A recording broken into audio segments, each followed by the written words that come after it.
Hello everyone, welcome to ABS e-learning, and in this video we will be studying class 10th science और chemistry chapter 1 chemical reactions and equations. ये lecture 1 है and बाकी का जो chapter बचेगा हमारा उसको मैं अपने next lecture या next video में complete करूँगी. ठीक है. पहली चीज़ जो एक बहुत इम्पॉर्टेंट चीज़ भी है जो आपको पता होनी चाहिए वो ये है ना कि ये चैप्टर बेसिक है केमिस्ट्री का. ये बहुत ही बेसिक केमिस्ट्री भी आप पढ़ रहे हो कि केमिकल रिएक्शंस कैसे बनते हैं क्या होते हैं, कैसे किए जाते हैं, कितने टाइप्स के होते हैं. केमिकल इक्वेशंस की बात करूँ तो केमिकल इक्वेशंस को बनाते कैसे हैं, how to balance them and how can we write different chemical equations for different type of reactions. Right, ये सब बहुत बेसिक चीज़ें हैं केमिस्ट्री की. ठीक है ना. ये चीज़ हर एक को पता होनी चाहिए. Any one who wants to master chemistry या who wants to study chemistry also. ठीक है. आपकी फर्दर स्टडीज़ की बात कर लूँ, आपके हायर क्लासेस की बात कर लूँ, या anyone who wants to pursue chemistry as his और हर करियर, वो उसके लिए भी ये बेसिक है. ठीक है ना. बहुत ही बेसिक सी चीज़ है, आप पढ़ोगे इस चैप्टर में. तो इसीलिए इस चैप्टर को ना बहुत केयरफुली पढ़ना एंड इस चैप्टर को बड़े मन से पढ़ना, ध्यान से पढ़ लेना, सो दैट आपको जब आगे ये चैप्टर पढ़ोगे ना तो अच्छे से समझ में भी आएंगे. ठीक है. तो अब हम बिना डिले के स्टार्ट करते हैं हमारे इस वीडियो को. ठीक है. ओके. सबसे पहले हम बहुत बेसिक सी बात करेंगे, दैट इज़ अबाउट चेंजेस. ठीक है. हम सबसे पहले बात करेंगे कि चेंजेस क्या होते हैं.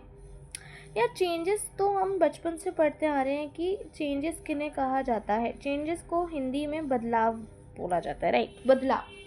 अगर कोई बच्चा है और वो ग्रो अप कर रहा है ना, तो वो भी एक चेंज है. ठीक है ना.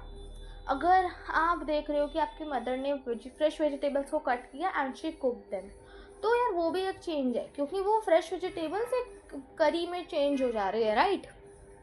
अगर आप देख रहे हो कि कोई बर्फ़ है एंड वो आइस थी और वो मेल्ट हो गई और वो वाटर बन गई. ठीक है. तो ये भी एक टाइप का चेंज ही हो गया. ठीक है ना. कि मेल्टिंग भी क्या हो गया, एक टाइप का चेंज हो गया कि आइस थी एंड और वो क्या हो गई, मेल्ट हो गई. ठीक है. तो all these things are changes. Correct. तो चेंजेस आखिर होते क्या हैं. Any transformation around us is defined as change. कोई भी ट्रांसफॉर्मेशन जो हमारे आसपास हो रहा है वो चेंज है. कोई भी चीज़ है ना. साइंटिफिकली बात करें तो हमने बहुत टाइप के चेंजेस भी पढ़े हैं, है ना. और 6th में भी आपने बहुत टाइप के चेंजेस पढ़े होंगे, periodic changes, non periodic, etcetera etcetera, है ना. बट यहाँ पर आपको बेसिकली 2 टाइप के चेंजेस के बारे में पढ़ना है. अभी मैं बात करूँगी कि पहले आप चेंजेस को समझ लो. तो आई होप आपको ये समझ में आ गया कि कोई भी चीज़, कोई भी ट्रांसफॉर्मेशन, उसको हम चेंज कह सकते हैं. कोई भी बदलाव हम चेंज कहते हैं. बट यूजुअली ना हम 2 टाइप के चेंजेस के बारे में बात करते हैं जो कि हम अपने अर्लियर क्लासेस से पढ़ रहे हैं. होप आपको ये 2 चेंजेस समझ में भी आ गए होंगे. एक चेंज है फिजिकल, है ना, और एक चेंज हम उसको बोलते हैं केमिकल. Right, chemical. तो इन्हीं चेंजेस के बारे में आपको बेसिकली पढ़ना है सबसे पहले, physical changes and chemical changes के बारे में. ठीक है. अब ये बहुत इम्पॉर्टेंट भी है आपको. अगर केमिस्ट्री में केमिकल रिएक्शंस को पढ़ने तो उसके लिए आपको केमिकल चेंजेस पता होने चाहिए. तो नाउ लेट अस सी कि क्या होते हैं chemical changes and physical changes. Okay. तो देखो यहाँ पे basically we are going to study about 2 types of changes. ठीक है ना. 2 टाइप्स ऑफ चेंजेस के बारे में हम बेसिकली पढ़ने वाले हैं, as I already told you. Physical changes and chemical changes. Physical changes के बारे में ना एक प्रॉपर्टी तो आप हमेशा ही याद रखना कि इसमें ना कोई भी नया सब्सटेंस मोस्टली नहीं बनता है. No new substance is formed. Mostly no new substance is formed. Mostly मैं अब लगा रही हूँ शब्द. ठीक है. कि mostly no new substance is formed. ठीक है. मोस्टली नहीं बनता है, कुछ केसेस में बन सकता है. तो no new substance is formed. But chemical changes is just opposite to it. मतलब यहाँ पे न्यू सब्सटेंस बनता है, चेंज हुआ तो न्यू सब्सटेंस बनेगा. ठीक है. जैसे कि बेटा अगर मैं बात करूँ सबसे पहले ब्रोकन ग्लास की, तो ब्रोकन ग्लास यानी कि टूटा हुआ ग्लास. जैसे कि देखो, ग्लास टूटने से पहले क्या था, ग्लास था एंड भले ही अभी वो टूट गया है, ठीक है ना, अभी भले ही जो है ग्लास टूट गया हमारा, बट देखो टूटने से पहले क्या था, ग्लास था, एंड टूटने के बाद भी वो क्या रहेगा, ग्लास ही रहेगा, है ना, कुछ चेंज नहीं हो जाएगा, glass will be glass even after being broken, है ना। तो देखो ग्लास था, तो ये चीज़ तो समझ में आ गई ना बेसिकली कि क्या मैं बोलना चाह रही हूँ, कि कोई भी न्यू सब्सटेंस तो फॉर्म नहीं होता है। तो ग्लास था एंड वो टूटने के बाद भी क्या हो गया, ग्लास ही रह गया, है ना। कटिंग अ ट्री, पेड़ को काटना, कटने से पहले भी पेड़ था, कटने के बाद भी पेड़ है। फिर कटिंग वेजिटेबल्स, वेजिटेबल्स को कट करने से पहले भी वो वेजिटेबल्स ही होते हैं एंड कट करने के बाद भी वेजिटेबल्स होते हैं। तो this is also an example of physical change, क्योंकि यहाँ पे भी कोई न्यू सब्सटेंस नहीं बन रहा है। फिर है मेल्टिंग ऑफ आइस। देखो आइस, जब वो आइस वाटर जब आइस की फॉर्म में होता है तब भी वाटर होता है and after melting it is also water, है ना। तो इसीलिए यहाँ पे भी कोई न्यू सब्सटेंस नहीं क्रिएट हो रहा है, भले चेंजेस तो हो रहे हैं क्योंकि बर्फ़ से पानी बन रहा है ग्लास टूट रहा है, पेड़ कट रहे हैं, वेजिटेबल्स कट रहे हैं, तो ये सब एग्जांपल तो है चेंजेस के, लेकिन इसमें कोई न्यू सब्सटेंस नहीं बन रहा है, इसीलिए ये these are examples of physical changes. फिर आता है हमारा केमिकल चेंजेस। केमिकल चेंजेस में मैंने क्या बोला, न्यू सब्सटेंस मोस्टली बनता है, जैसे बर्निंग ऑफ पेपर। अब इसकी मैं बात करूँ तो देखो जलने से पहले वो क्या है, पेपर, है ना, जलने से पहले तो वो पेपर है, और जलने के बाद वो क्या बन जाता है, ऐश बन जाता है, ब्लैक ऐश, है ना, कार्बन बेसिकली। तो न्यू सब्सटेंस हमको मिलता है। फिर कुकिंग, कुकिंग से पहले वो फ्रेश वेजिटेबल्स होते हैं एंड आफ्टर बीइंग कुक्ड वो क्या एक करी बन जाता है, या जो भी आप बना रहे हो वो चेंज हो जाता है उसमें। मैन्युफैक्चरिंग सोप, सोप में जो हम रॉ मटेरियल्स यूज़ करते हैं वो डिफरेंट होते हैं एंड जब हम उसको मैन्युफैक्चर कर देते हैं वो सोप में चेंज हो जाता है।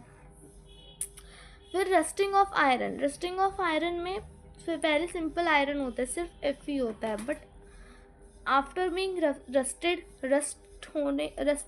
होने के बाद उस पर रस्ट की लेयर आ जाती है ना, विच इज़ Fe2O3 डॉट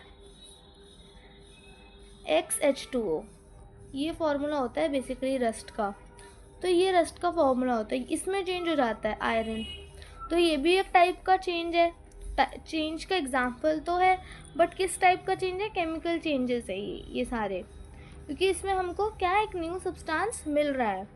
और अभी जो हमने फिजिकल चेंजेस देखे जितने भी, उनमें कोई भी न्यू सब्सटेंस हमको नहीं मिल रहा था, उसमें जो सब्सटेंस चेंज होने से पहले था वो चेंज होने के बाद भी वही है। बट केमिकल चेंजेस में चेंज होने से पहले सब्सटेंस कुछ और था और चेंज होने के बाद हमें बिल्कुल एक कम्प्लीटली एक न्यू सब्सटेंस मिल जाता है ना। इसीलिए हम क्या बोलते हैं कि मोस्टली केमिकल चेंजेस में हमको न्यू सब्सटेंस देखने को मिलता है एंड फिजिकल चेंजेस में कोई भी new substance most of the cases में नहीं बनता है। अब हम पढ़ते हैं नेक्स्ट टॉपिक को, एक बार रिवाइज कर लेते हैं सारी चीज़ों को। फिजिकल चेंजेस के हमने एग्जांपल्स देखे, फिजिकल चेंजेस की एक बेसिक प्रॉपर्टी देखी, मैंने आपको, जो की थी कि no new substance is formed, right. ये एक बेसिक प्रॉपर्टी मैंने आपको इसकी बताई, और ये एक बेसिक प्रॉपर्टी मैंने आपको इसकी बताई कि इसमें न्यू सब्सटेंस बनता है मोस्ट ऑफ द केसेस में। अभी हम इसको डिटेल में पढ़ेंगे भी, मैंने आगे एक स्लाइड में आपको इसको डिटेल में समझाया है। एक बार रस्टिंग ऑफ आयरन वाले एग्जाम्पल को अच्छे से देख लो। मैन्युफैक्चरिंग सोप तो बस मैं एक एग्जाम्पल सेट कर रहा था, आपके सामने से लाई हूँ, बट बेसिकली आप रस्टिंग ऑफ आयरन को समझ लो, ठीक है। रस्टिंग ऑफ आयरन क्या होता है, देखो रस्टिंग ऑफ आयरन ना मैं तुम लोग को एक ब्लैंक स्लाइड से समझा देती हूँ। ये देखो रस्टिंग ऑफ आयरन, देखो बिफोर बीइंग रस्टेड आयरन क्या होता है, सिर्फ आयरन होता है ना, सिंपल आयरन होता है। आयरन का फॉर्मूला क्या होता है, Fe, है ना, आयरन बोलते हैं। बट जब उसमें रस्टिंग हो जाती है ना तो उसमें ऑक्साइड्स की लेयर आ जाती है। वो आप तुम लोग आगे ऑक्साइड और वाटर, ऑक्सीजन और वाटर मिलकर जो है आयरन को रस्ट करते हैं, है ना। एंड वो प्रोटेक्टिव लेयर नहीं होती, वो डिस्ट्रक्टिव लेयर होती है। वो सब पढ़ोगे। देखो सुनो, रस्टिंग क्या होती है? बेसिकली रस्टिंग हो गई, और रस्टिंग मीन्स जंग लगना, जंग लगना, ठीक है, जंग लगती है। और जंग लगने से ना उस पर एक लेयर चढ़ जाती है, एक लेयर का फॉर्मेशन होता है, लेयर फॉर्मेशन होता है। एंड उस लेयर का फॉर्मूला क्या होता है ना, उस लेयर का जो फॉर्मूला होता है वो होता है आपका Fe2O3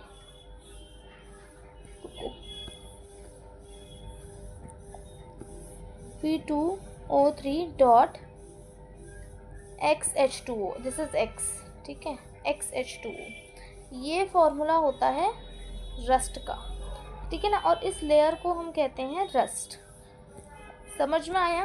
तो रस्टिंग भी क्या एग्जाम्पल हो गया, चेंज का एक एग्जाम्पल हो गया, इसे हम रस्ट बोलते हैं।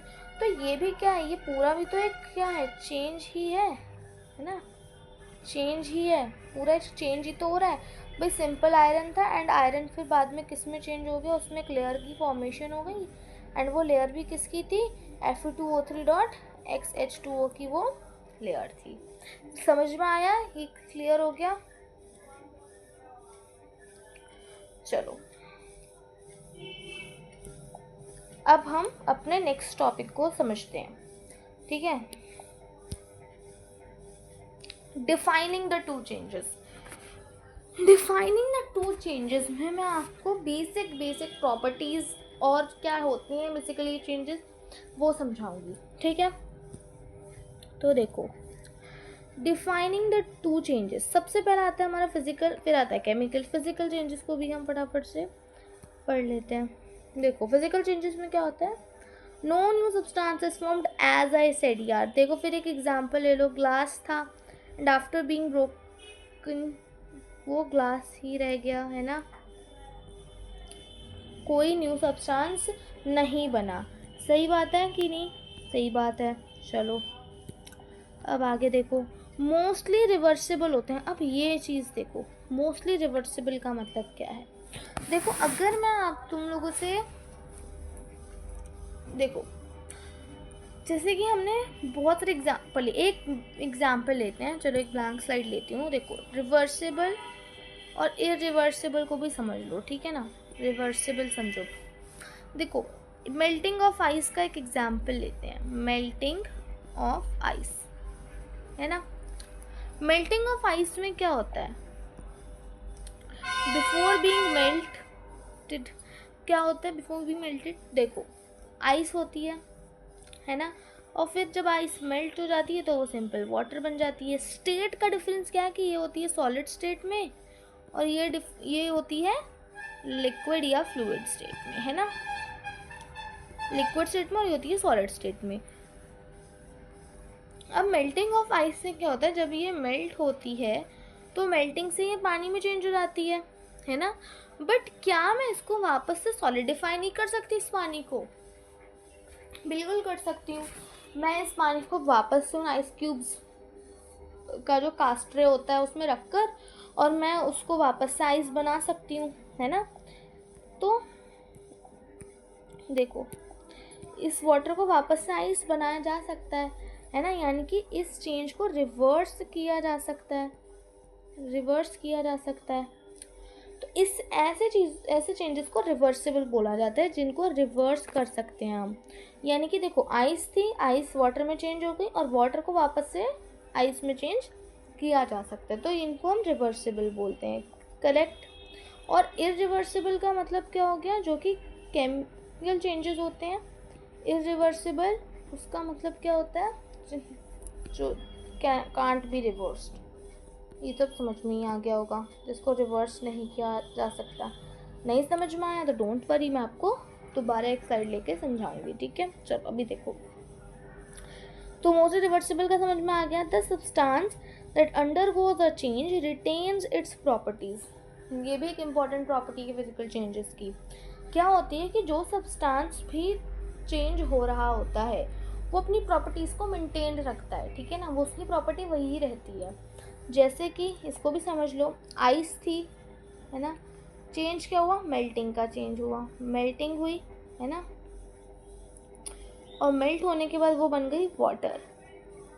अब जब वो आइस की स्टेट में थी तब भी वो वाटर ही थी, उसकी प्रॉपर्टीज़ वाटर वाली ही थी, एंड आफ्टर बीइंग मेल्टेड और आफ्टर मेल्टिंग, है ना, आफ्टर मेल्टिंग वो किस में रहा, वाटर में ही रहा, है ना, और उसकी प्रॉपर्टीज़ वाटर वाली ही रहेंगी।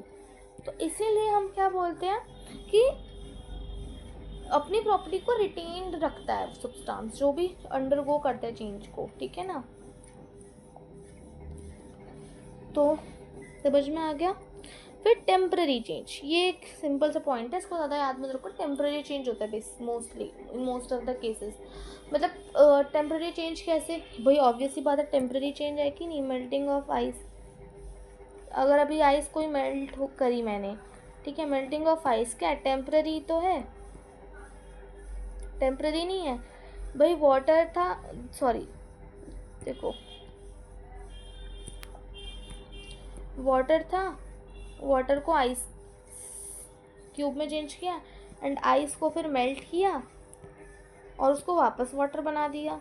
उस वाटर को मैं वापस से आइस बना सकती हूँ, फ्रीज करके वापस से वाटर बना सकती हूँ ना। It is a cycle that is going on, है ना। तो इसलिए ये टेम्पररी होता है, ज़्यादा परमानेंट नहीं होता। मैंने आपको एक बहुत ही बेसिक से एग्जाम्पल के साथ समझाया है इस चीज़ को, है ना। तो इसलिए जिससे कि आपको हर एक कंसेप्ट इजीली समझ में आए। कोई भी डाउट हो आप कमेंट में पूछ लेना, I will surely answer, right. अब आ जाते हैं केमिकल चेंजेस पर। केमिकल चेंजेस क्या होते हैं, देखो, न्यू सब्सटेंस इज फॉर्म्ड, नया सब्सटेंस बनता है, ठीक है। ये मैं आपको बता दूं कि ये तो बेसिक सा डिफरेंस है कि फिजिकल चेंजेस में कोई न्यू सब्सटेंस नहीं बनता, बट केमिकल चेंजेस में न्यू सब्सटेंस बनता है मोस्ट ऑफ द केसेस में, और ये मोस्टली इरिवर्सिबल होते हैं। समझ में आ गया। चलो अब मैं आपको ये भी समझा दूँ, इरिवर्सिबल वाला टॉपिक भी आपको समझाना है ना। अब इसमें रस्टिंग वाला एग्जाम्पल लेंगे, ठीक है। आ जाओ, रस्टिंग ऑफ आयरन ना, इसको समझना बहुत इम्पोर्टेंट है। आ जाओ, देखो, रस्टिंग ऑफ आयरन में क्या होता है, पहले वो आयरन होता है और फिर वो रस्ट होने के बाद वो Fe2O3.XH2O बन जाता है ना। ये होता है रस्टिंग ऑफ आयरन बेसिकली। अब क्या होता है, इसको रस्ट बोलते हैं, ठीक है, ये याद रखना, इसको जो है ना, इसको हम रस्ट बोलते हैं। चलो, रस्टिंग ऑफ आयरन हुआ। अब यार देखो, ये मैंने क्या बोला, ये होती है ना डिस्ट्रक्टिव लेयर होती है, ये प्रोटेक्टिव नहीं होती, डिस्ट्रक्टिव होती है। तो ये डिस्ट्रक्ट कर सकती है, डिस्ट्रक्टिव लेयर होती है, ये प्रोटेक्टिव नहीं होती है। तुम लोग पढ़ोगे इसको आगे भी इस चीज़ को कि जो क्या बोलते हैं, एल्यूमिनियम पर लेयर चढ़ती है ना, हाँ एल्यूमिनियम पर वो प्रोटेक्टिव होती है, बट आयरन पर चढ़ने वाली लेयर डिस्ट्रक्टिव होती है इन नेचर, ठीक है। तो इसलिए ये चीज़ याद भी रख लो, अभी से ही याद रख लोगे तो it will be good for you. चलो अब इसको समझो, डिस्ट्रक्टिव लेयर होती है, इज इट क्लियर। तो डिस्ट्रक्टिव है तो क्या होता है ना, अब इस चीज़ को समझना ज़रा कि जैसे लेट अस सपोज ये मेरे पास एक कील है, ठीक है, आयरन नेल है।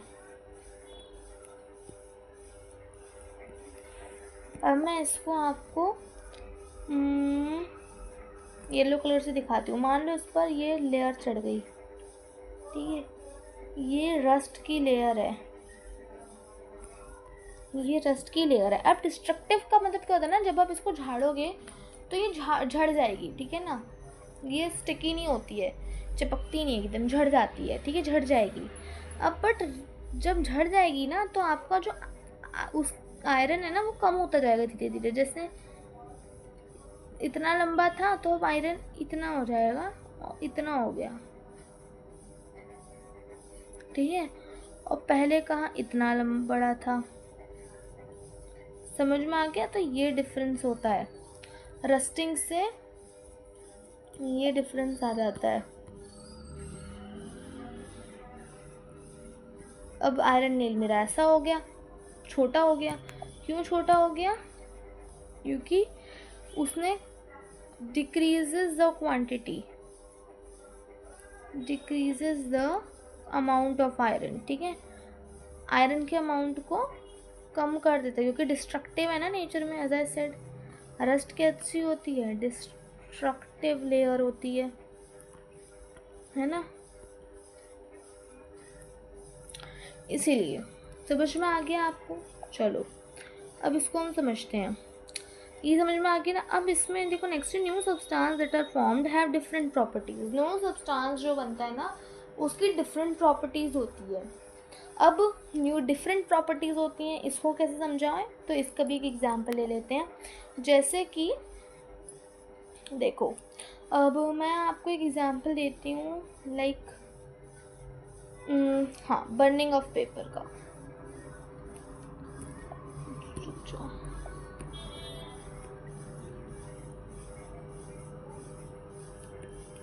Burning of paper, burning of paper. देखो, जलने से पहले तो वो पेपर ही था, है ना, बट जलने के बाद वो क्या बन जाता है? ऐश बन जाता है। बेसिकली मैं बताऊँ ना, तो पेपर तो पेपर है, वुड पल्प से बनता है, और ऐश कार्बन की बनी होती है। दोनों की प्रॉपर्टीज बिल्कुल डिफरेंट होती है, ठीक है। कार्बन की प्रॉपर्टीज बिल्कुल डिफरेंट है, पेपर तो अलग ही, समझ सकते हो, है ना। अब ये ठीक है, तो they both have different properties. इसकी क्या होगी? डिफरेंट प्रॉपर्टीज होगी, इसकी डिफरेंट प्रॉपर्टीज होगी। तो समझ में आया? तो मतलब इतना, इसको उसमें मतलब डीप में मत जाओ, बस समझ लो कि बेसिकली होते क्या है, ठीक है। ये क्लियर होना चाहिए माइंड में बस, ठीक है। फिर है कि it is a permanent change. तो हाँ, ये भी तुम लोगों ने पढ़ा होगा अपने अर्लियर क्लासेस में कि दो टाइप के चेंजेस होते हैं। एक होते हैं टेम्पररी चेंजेस, है ना, और एक होते हैं परमानेंट चेंजेस। ये भी पढ़ा होगा, बट अब ये तो नाम से ही समझ में आ जाता है टेम्पररी परमानेंट क्या होते हैं, है ना।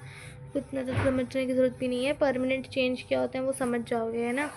अब अगर ये भी समझना है तो इसको भी समझ लो भाई। जैसे पेपर है, अब वो बर्न हुआ, तो वो बर्न होने से पहले तो वो पेपर ही था, और आफ्टर बर्निंग वो कार्बन में चेंज हो गया। अब कार्बन को वापस में पेपर में कन्वर्ट नहीं किया जा सकता, तो इसलिए ये क्या हो गया? एक परमानेंट चेंज हो गया, या फिर आप इसको रिवर्सिबल चेंज भी कह सकते हो। क्लियर है? चलो, now let's move on to the next topic. Okay, तो now first look at some examples. अब आपने बहुत अच्छे से कुछ चीज़ों को समझ लिया है, चेंजेस को समझ लिया है, दो टाइप के चेंजेस क्या होते हैं उनको समझ लिया, उनकी प्रॉपर्टीज़ को समझ लिया है। अब मैं आपको कुछ ना एग्जांपल्स पढ़ाने वाली हूँ जो कि आपके बुक में भी कई जगह पर दिए हुए हैं, और वो समझने में आपको बहुत ज़रूरी है, जिससे कि आपको केमिकल रिएक्शंस समझ में आए बेसिकली, ठीक है। तो चलो, सबसे पहला हमारे पास एग्जाम्पल आता है बर्निंग ऑफ मैग्नीशियम रिबन का, ठीक है। जब हम एक ना चीज़ याद रख लो, व्हेनेवर, इसको नोट भी कर लो, whenever we burn something in the presence of oxygen, या इसको एयर बोल लो, एयर की प्रेजेंस वैसे तो बर्न होता है, the thing reacts with oxygen। इसको याद ही रख लो, ठीक है ना, it will help you very much।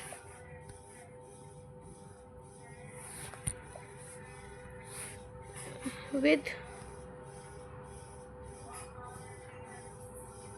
Oxygen, जैसे कि अगर मान लो कुछ भी चीज़ रिएक्ट हो रही है ना, तो जैसे मान लो मैग्नीशियम रिबन रिएक्ट हो रहा है, तो मैग्नीशियम रिबन ऑक्सीजन के साथ ही रिएक्ट होगा, ठीक है, और वो फिर जो प्रोडक्ट देगा वो प्रोडक्ट हो जाएगा। वो अभी आप सब जगह रिएक्टेंट्स, प्रोडक्ट्स, बस ये चीज़ पे तो स्टार मार्क कर लो, ये चीज़ आपको बस याद होनी चाहिए, ठीक है ना। देखो मैंने ऑक्सीजन ही मिटा दिया ठीक है, ये मैंने ग्रीन से सिर्फ लिखा है क्योंकि हाईलाइट हो जाए, ठीक है ना। तो whenever we burn something in the presence of oxygen और air then the thing reacts with oxygen, ठीक है। क्लियर हो गया, ये चीज़ इंपॉर्टेंट पॉइंट है, ठीक है। चलो अब देखो बर्निंग ऑफ मैग्नीशियम रिबन को। देखो एमजी रिबन, एमजी का मतलब समझ में आता है ना, क्या होता है, मैग्नीशियम, ठीक है। तो मैग्नीशियम जब भी रिएक्ट करता है ना, रिबन यानी कि उसका कोई रिबन सा होगा मैग्नीशियम का, उसको रिएक्ट करवा रहे हैं। तो यहाँ पे हम बेसिकली मैग्नीशियम के एक रिबन को बर्न कर रहे हैं। तो अगर वो बर्न हो रहा है तो वो किसके साथ रिएक्ट होएगा, अगर वो बर्न हो रहा है तो बेटा वो रिएक्ट होएगा ऑक्सीजन के साथ, ठीक है। तो अब मैग्नीशियम और ऑक्सीजन ये दो डिफरेंट चीज़ें हैं एंड एक साथ रिएक्ट हो रहे हैं, तो कुछ चेंज होगा, और चेंज होगा तो जो चीज़ आएगी वो क्या होगी, वो बिल्कुल डिफरेंट प्रॉपर्टी होगी। केमिकल चेंजेस को याद करो तभी समझ में आएगा। सिर्फ एग्जांपल्स में यहाँ पे कोई रिएक्शन नहीं लिख के दूंगी, मैं सिर्फ आपको बता रही हूँ, ठीक है। और मैं प्रोडक्ट्स बताऊँगी आपको बेसिकली क्या प्रोडक्ट्स होते हैं हमारे, ठीक है।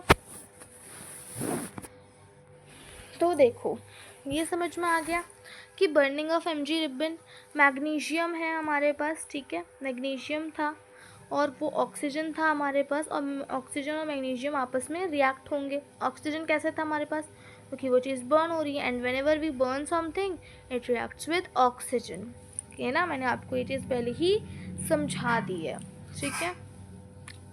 अब एक बार देखो, अब मैं सब कुछ इरेज कर रही हूँ, देखो बर्निंग ऑफ एमजी रिबन समझ में आ गया ना। एमजी का मतलब क्या हो गया, तो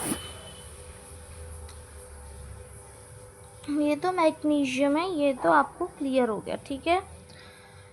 बर्न हो रहा है तो ऑक्सीजन के साथ रिएक्ट होगा, क्लियर है। चलो इतना भी क्लियर हो गया। अब देखो जो फाइनल प्रोडक्ट मिलता है ना हमको, जब भी मैग्नीशियम ऑक्सीजन के साथ रिएक्ट करेगा, तो तुम खुद सोचो, सिर्फ हमारे पास, अब मैं तुम्हें सोचना सिखाती हूँ कि तुम प्रोडक्ट पता कैसे करोगे कि प्रोडक्ट क्या आएगा।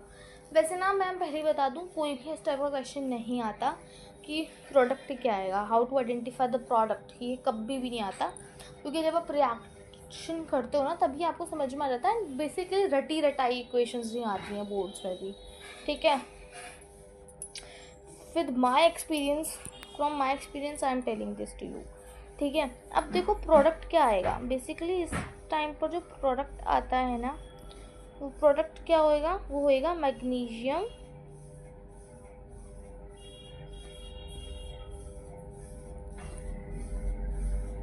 ऑक्साइड। समझ में आया। सारे एग्जाम्पल्स को हम देखेंगे, respiration, rusted iron nail, burning of natural gas, everything we will see, ठीक है। बट सबसे पहले आप समझो कॉन्सेप्ट क्या है, कि देखो हम क्या पढ़ रहे थे, बर्निंग ऑफ एमजी रिबन, ठीक है, समझ रहा है, ठीक है ना। तो राइटिंग का प्रॉब्लम है, देखो burning of MG ribbon, right. अब बर्निंग हो रही है, इसका मतलब क्या हो गया, ऑक्सीजन से रिएक्ट होएगा। एमजी है, एमजी का मतलब क्या, ये सब 9th में पढ़ के आ रहे हो, मैग्नीशियम। अब जब भी मैग्नीशियम ऑक्सीजन के साथ रिएक्ट होता है ना, तो जो फाइनल प्रोडक्ट होता है, हमें कोई फाइनल प्रोडक्ट तो मिलेगा, ठीक है। ये तो हम सब जानते हैं कि कोई भी चेंज होगा तो उसका एक प्रोडक्ट होता है। बिफोर चेंज कुछ चीज़ होती है एंड आफ्टर द चेंज कुछ और चीज़ मिलती है, राइट। तो सब्सटेंस होता है सबसे पहले, तो बिफोर द चेंज सब्सटेंस होता है, और सब उसके बाद हमें उसका प्रोडक्ट मिलता है ना, तो फिर हमें चेंज का रिजल्ट मिल जाता है। Basically this is the result of change. तो अब हमको यही पता करना है ना, अब हमें एक फाइनल प्रोडक्ट भी मिलेगा, है ना। चलो देखो अब जब ऑक्सीजन एंड मैग्नीशियम रिएक्ट करते हैं, रिएक्ट टुगेदर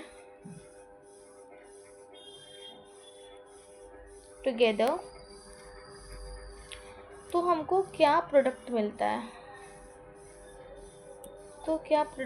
देखो ध्यान से सुनना प्रोडक्ट का नाम, मैग्नीशियम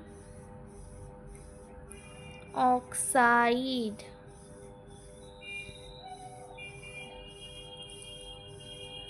ठीक है, मैग्नीशियम ऑक्साइड मिलता है हम लोगों को। ठीक है, इतना क्लियर हो गया, समझ में आया? आज मैं आपको बहुत अच्छे से समझा रही हूँ। हम इसको 2-3 लेक्चर में अपने इस वीडियो को, हम अपने चैप्टर को कंप्लीट कर लेंगे। ठीक है, बट समझना इसलिए इम्पॉर्टेंट है। मैं ज़्यादा लंबे लंबे लेक्चर्स भी नहीं इसलिए नहीं रख रही हूँ। अब हो सकता है ये वाला हो सकता है थोड़ा लंबा चला जाए, because it is the commencement lecture, right? It is the commencement lecture, starting का लेक्चर है।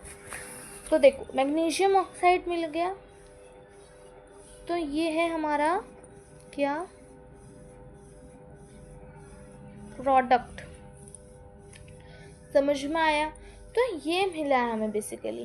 जब मैग्नीशियम ऑक्सीजन के साथ रिएक्ट करता है तो वो मैग्नीशियम ऑक्साइड देता है। समझ में आ गया? चलो, बस यही मेरे को समझाना था। अब मैंने यही चीज़ यहाँ पे लिख दी है। अगर नहीं समझ में आ रहा है तो मैं अच्छे से और लिख देती हूँ। तो देखो ध्यान से देखना, ऑक्सीजन था प्लस मैग्नीशियम का रिबन है, तो रिबन कुछ भी हो भाई, रिबन कुछ भी हो, हमें बस ये देखना है कि वो बनी हुई है किससे। वो चीज़ किससे बनी पड़ी है भाई? वो चीज़ किससे बनी हुई है? वो चीज़ बनी हुई है मैग्नीशियम से, है ना? वो चीज़ मैग्नीशियम की बनी हुई है ना? अब जब ऑक्सीजन और मैग्नीशियम एक साथ रिएक्ट करते हैं ना, तो हमें जो बेसिकली इसमें प्रोडक्ट मिलने वाला है, इसको मैं ग्रीन कलर से लिख देती हूँ तो तुम्हें ज़्यादा अच्छा लगेगा, है ना?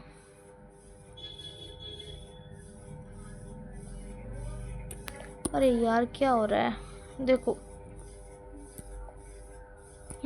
ये रहा।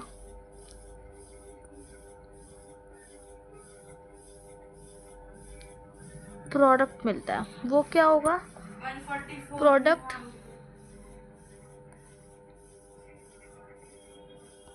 Magnesium oxide. ठीक है, अब हमारा ये समझ में आ गया तुम सबको पहला वाला example, burning of magnesium ribbon. Next हमारा जो एग्जाम्पल आता है ना, वो है रेस्पिरेशन। आई थिंक ना ये वाला एग्जाम्पल तुम्हें शायद समझ नहीं आए। अगर ये नहीं भी समझ में आए ना तो चिंता मत करना, ठीक है? इतना लोड मत लेना इस चीज़ का, ये चीज़ तुम्हें पक्का अच्छे से समझ में आ जाएगी। अब जब तुम लाइफ प्रोसेस पढ़ोगे तो और अच्छे से समझ में आ जाएगा, so you don't need to be worried about it. ठीक है, अभी तुम समझ लो, क्योंकि मेरा मतलब कर्तव्य है, मेरा ये ड्यूटी है to make you understand. But if you are not getting it, don't be worried about it, right? You will get it when you will study life process chapter. ठीक है, उसमें तुम्हें जब उसको पढ़ोगे तो तुम्हें ये समझ में आने लगेगा। अगर अभी नहीं समझ में आए, लीव इट, इस पर बहुत ज़्यादा जोर मत देना। आपके बुक में भी एक एग्जाम्पल है, इसलिए मैं उठा के लाई हूँ, इसलिए I am going to discuss it here. ठीक है, बट आई एम श्योर इसको देखने के बाद, मेरे से समझने के बाद आपको ये चीज़ बिल्कुल क्लियर हो जाएगी। बट लेट्स सी, कुछ बच्चों को समझ में आएगा, कुछ को नहीं आएगा, तो don't you need to be worried. ठीक है,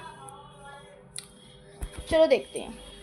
बहुत इंपॉर्टेंट टॉपिक है यार, पता है बहुत लोग ना कंफ्यूज्ड भी रहते हैं। कुछ लोग सोचते हैं सांस लेना इज रेस्पिरेशन, बट ये ना बहुत बड़ी ना बोलते नहीं मिसकंसेप्शन है लोगों के अंदर। अगर मैं यहाँ पे लिख दूँ ना कि ब्रीदिंग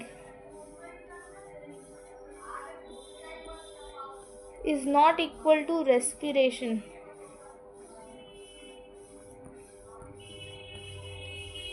और डब्बा बंद कर दूँ इसको, इस चीज़ को, तो बेटा पता ही एब्सोल्युटली करेक्ट होगा। ठीक है, तो ये बिल्कुल करेक्ट बात है कि ब्रीदिंग रेस्पिरेशन नहीं होता। मैं इसमें बहुत डिटेल में जाऊँगी। रेस्पिरेशन समझो बेसिकली क्या होता है। सेल होता है ना, सेल के अंदर डिफरेंट ऑर्गेनेलीज होते हैं ना, बेसिकली वो उसमें माइटोकॉन्ड्रिया में ही चीज़ होती है। ठीक है, अब वो सब यार, अब भी अगर मैं लाइफ प्रोसेस पढ़ाने लग जाऊँगी ना तो गलत बात हो जाएगी। रेस्पिरेशन का ना सिंपल सा एक फंडा है, फंडा भी नहीं, उसे केमिकल रिएक्शन होता है रेस्पिरेशन का। Funda, I use the word but it's not correct. देखो रेस्पिरेशन से ना तुम बस ये समझ लो कि तुम्हारे पास था ग्लूकोज, जो तुमने खाया उससे तुम्हें मिला ग्लूकोज, एंड टूटने के बाद ना तुम्हें क्या मिली, तुम्हें मिली एनर्जी, तुम्हें मिला ऑक्सीजन, तुम्हें मिला, सॉरी ऑक्सीजन लिख दिया,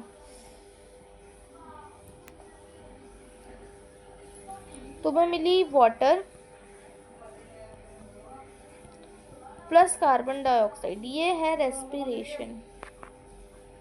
ठीक है, ग्लूकोज इन तो बेसिकली एनर्जी प्रोडक्ट है हमारा। ठीक है, तो बेसिकली यहाँ पर ना अब क्या लिखना, तुम लोग इसमें क्या लिखो, इसमें लिखना कि हमारे पास जो रॉ मटेरियल था वो था हमारे पास ग्लूकोज। ठीक है, रॉ मटेरियल था ग्लूकोज,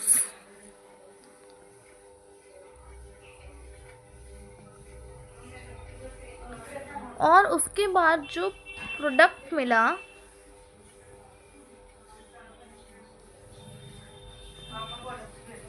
उसमें मेन प्रोडक्ट की मैं बात कर रही हूँ। ठीक है ना, पूरा प्रोडक्ट नहीं लिख दे रही हूँ कि पूरा प्रोडक्ट क्या मिल रहा है,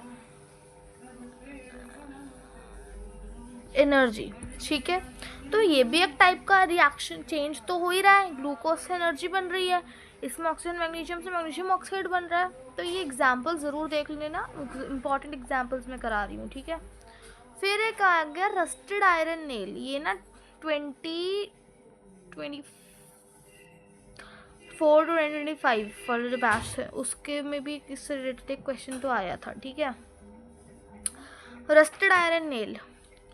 अब रस्टेड आयरन नेल क्या है, देखो रस्टेड आयरन नेल का भी एग्जाम्पल अब समझ लो। मैंने वैसे बहुत बार समझा दिया कि यार Fe होता है, और Fe किस में चेंज हो जाता है, Fe2O3.XH2O। ठीक है ना, जिसको हम क्या बोलते हैं, रस्ट बोलते हैं, इसमें चेंज हो जाता है। तो यहाँ पे आयरन होता है और उसमें प्रोडक्ट क्या मिलता है हमको, रस्ट मिल जाता है ना। तो ये भी एक क्या हो गया, एग्जाम्पल हो गया। तो इसमें भी देख लो, रॉ मटेरियल की बात करूँ तो मेरे पास क्या था, आयरन,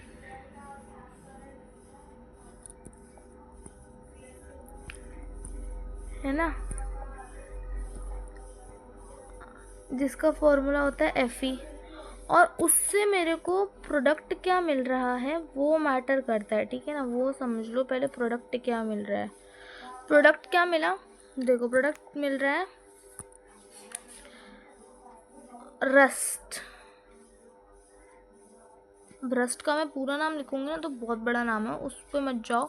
रस्ट मिला और उसका मैं फॉर्मूला लिख देती हूँ, Fe2O3.XH2O। ठीक है, ये होता है रस्ट का फॉर्मूला, Fe2O3.XH2O। फिर हमारा आता है नेक्स्ट एग्जाम्पल। नेक्स्ट एग्जाम्पल है बर्निंग ऑफ नेचुरल गैस। अच्छा भाई, किस किस को पता है कि नेचुरल गैस क्या होती है, बर्निंग ऑफ नेचुरल गैस मैंने लिखा तो है, किस किस को पता है नेचुरल गैस क्या होती है, अगर पता है तो वेरी गुड, नहीं पता तो देखो। नेचुरल गैस ना हम मीथेन को कहते हैं, एंड मीथेन का फॉर्मूला होता है CH4। ठीक है, और ये भी कैसे फॉर्मूला हम CH4 होता है इसको भी मैं आपको बताऊंगी कि CH4 जो फॉर्मूला है वो कैसे पढ़ता है। वो चैप्टर 4 जब कार्बन एंड इट्स कंपाउंड पढ़ते हैं ना, उसमें अच्छे से मैं आपको एक्स्ट्रा जानकारी दूंगा। तो ये एक एल्केन है, ठीक है, एल्केन है, इतना याद रखो। अभी ये सब ज़्यादा मिक्स एंड मैच हो जाए, मिक्स हो जाएगा सब कुछ, मिक्स एंड मैच तो नहीं होगा, मिक्स हो जाएगा को। तो इसका फॉर्मूला बेसिकली CH4 होता है। मीथेन को ना नेचुरल गैस बोलते हैं। क्वेश्चन आ सकते हैं एग्जाम में, एक इम्पॉर्टेंट क्वेश्चन भी बनता है कि आपसे पता है कैसे पूछते हैं, कि लाइक दिस दे आस्क कि right the equation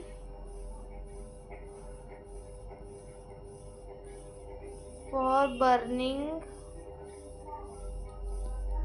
of natural gas. अब एक बार को मीथेन लिख दे तो यार अच्छा भी होता है, बट सीबीएसई यही नहीं करता, तो एक इम्पॉर्टेंट क्वेश्चन भी बन जाता है यहाँ से, ठीक है ना।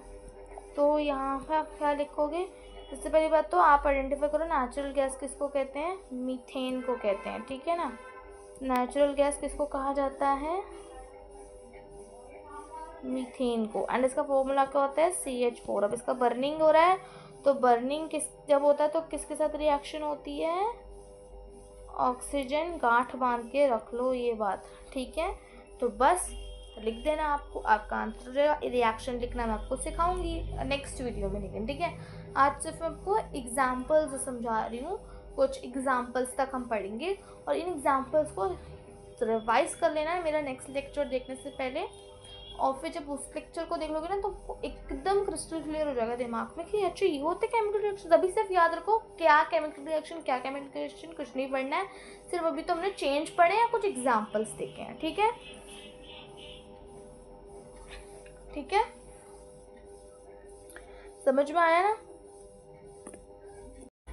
तो समझ में आया ना कि देखो कि मीथेन को हम कहते हैं natural gas. Methane is basically natural gas. मैंने एक क्वेश्चन करवा दिया, इतना इक्वेशन बोला ना कि इक्वेशन ही मुंह में आ जा रहा है क्वेश्चन के लिए भी। नेचुरल गैस है एंड इसका फॉर्मूला होता है CH4, ठीक है। बुक का ही एग्जाम्पल उठा के लाई हूँ, कहीं बार से एग्जाम्पल नहीं उठाया अभी मैंने। जब क्वेश्चन प्रैक्टिस के सेशंस रखेंगे ना तो उसमें बहुत सारे क्वेश्चंस करा करेंगे, ठीक है। अभी समझ लो एग्जाम्पल को, इतना क्लियर हो गया, समझ में आया। एंड इसका ना बेसिकली जब हम रिएक्शन करते हैं, मीथेन का रिएक्शन होता है विद ऑक्सीजन, तो जो प्रोडक्ट होते हैं ना वो दो होते हैं। एक होता है कार्बन डाइऑक्साइड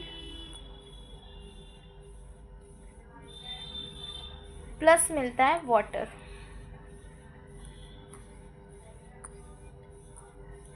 और वाटर, ठीक है। ये तो भाई देखो फिर एक और चेंज हो रहा है, यहाँ पर तो एक मीथेन था, गैस था, और ऑक्सीजन था, और दोनों ने रिएक्ट किया, बिल्कुल दो नए प्रोडक्ट्स मिल गए मेरे को, कार्बन डाइऑक्साइड और पानी। इसकी डिफरेंट प्रॉपर्टीज़ हैं, तो चेंजेस तो हो रहे हैं। तो ये चेंजेस के कुछ एग्जांपल्स हैं, इन चेंजेस से ही फिर आपको रिएक्शन बहुत अच्छे से समझ में आ जाएगा, ठीक है। सबसे पहले आप ये समझो, तो रिएक्शन तो हो रही है, किसके बीच में हो रही है, मीथेन एंड ऑक्सीजन के बीच में रिएक्शन हो रही है ना। और इनसे मिलके प्रोडक्ट बन रहा है एक कार्बन डाइऑक्साइड और वाटर, क्लियर है। तो यहाँ पर ये दोनों क्या है, बेसिकली दीज आर प्रोडक्ट्स, है ना, और ये दोनों रिएक्ट कर रहे हैं, ठीक है। तो अब इसकी मैं बात करूँ ना, तो मेरे पास रॉ मटेरियल क्या है, मीथेन प्लस ऑक्सीजन,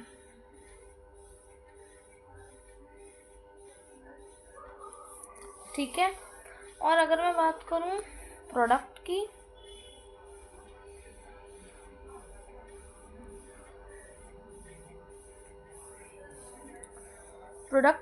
तो प्रोडक्ट मेन है दो, मैंने आपको पहले भी बता दिया। एक है carbon dioxide plus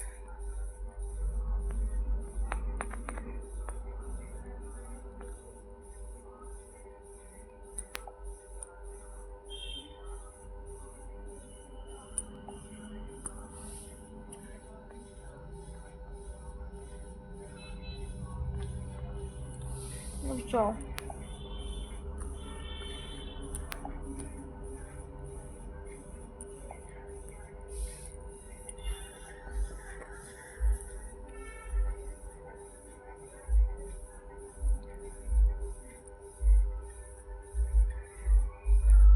water, clear है। नो ये है पूरा, ये वाला जो स्लाइड है ये आपको अच्छे से समझ में आ गया होगा एक और बार मैं आपको ये सारे एग्जांपल्स को रिवाइज करा दूं कि पहले तो हमने कुछ एग्जांपल्स को देखना है, ठीक है। हमने कुछ एग्जांपल्स देखे यहाँ पर, है ना। उस सबसे पहले एग्जांपल जो हमने देखा वो था बर्निंग ऑफ एमजी रिबन का, है ना। फिर उसमें हमने देखा कि हमारे पास जो वो थे रिएक्शन के लिए जो सब्सटेंसेस थे वो थे ऑक्सीजन प्लस मैग्नीशियम, है ना।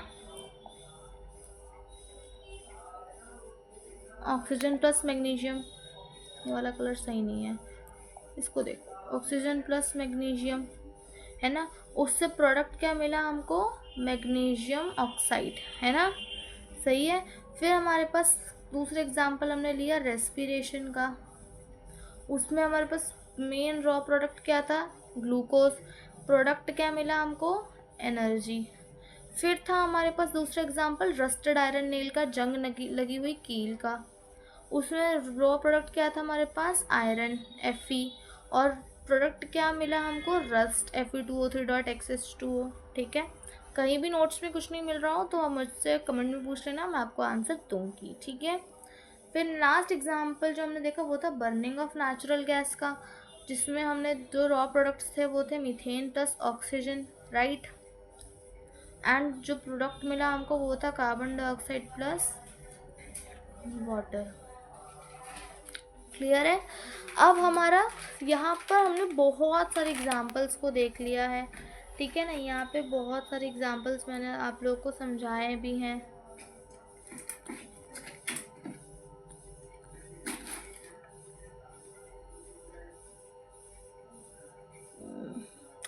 ठीक है।